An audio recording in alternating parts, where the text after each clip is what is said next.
Now, with the President's recent executive order on AI, we're developing an AI action plan that avoids an overly precautionary regulatory regime while ensuring that all Americans benefit from the technology and its transformative potential.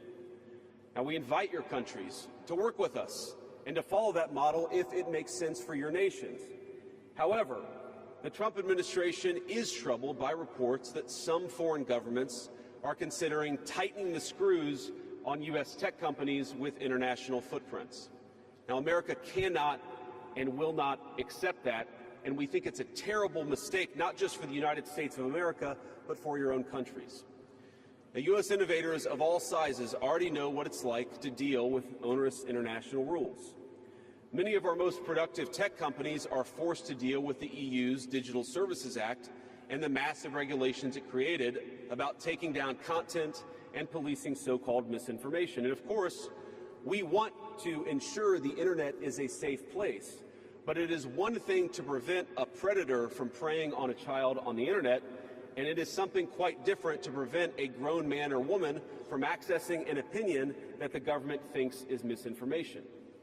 Meanwhile, for smaller firms, navigating the GDPR means paying endless legal compliance costs or otherwise risking massive fines. Now, for some, the easiest way to avoid the dilemma has been to simply block EU users in the first place. Is this really the future that we want? Ladies and gentlemen, I think the answer for all of us should be no. Now, there's no issue where we worry about more than regulation when it comes to energy. And again, I appreciated the comments of so many at the conference because they recognize that we stand now at the frontier of an AI industry that is hungry for reliable power and high-quality semiconductors. Yet too many of our friends are deindustrializing on the one hand and chasing reliable power out of their nations and off their grids with the other. The AI future is not going to be won by hand-wringing about safety. It will be won by building, from reliable power plants to the manufacturing facilities that can produce the chips of the future. Now, at a personal level, what excites me most about AI is that it is grounded in the real and the physical economy. The success of the sector isn't just a matter of smart people sitting in front of a computer screen and coding. It depends on those who work with their hands, even as robotics will change our factories.